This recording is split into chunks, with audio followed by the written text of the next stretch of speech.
Sweatshops are, clearly not something that we want to carry on indefinitely, and they're not the kind of place that I would want to work, but you have to put it into the context of the overall standard of living in a particular country. Sweatshops bring income into those countries, and gradually over time market forces slowly start to push the prices up, and they begin to charge more and more, and the countries can start producing more and more sophisticated goods. So it can be a real step up on the ladder. So they're not sort of black and white, a good thing or a bad thing. I think they are a part of the development process for poorer countries.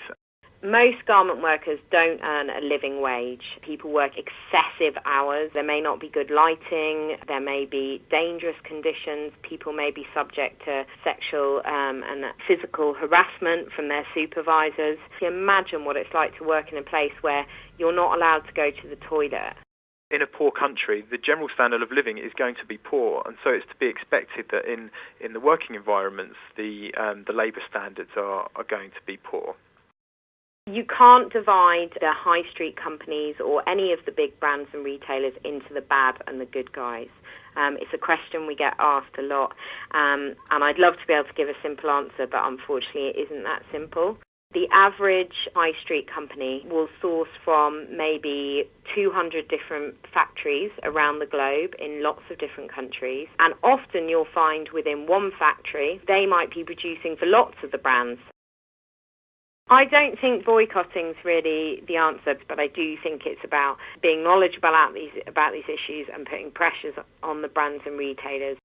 There is a voice that says we shouldn't trade with anyone if the working standards are lower than what would be acceptable in our own countries. And I don't think that's an irrational viewpoint. But I don't think overall it's going to be very helpful to poor countries if we just refuse to trade with them at all.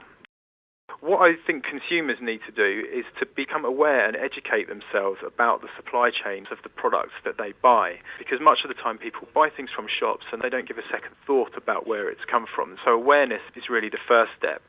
Can we look at the way we consume fashion? I don't think it's as simple as if we all stop buying clothes. I love fashion just as much as the next person. It's a creative outlet for us. It's part of our forming of identity. And also it does provide garment workers with a job. But the point is that they shouldn't be exploited. Garment workers across the world in lots of developing countries, their workers' rights aren't respected. I hope that in the future that their workers' rights will be respected, whether workers are working in the developing or the developed world.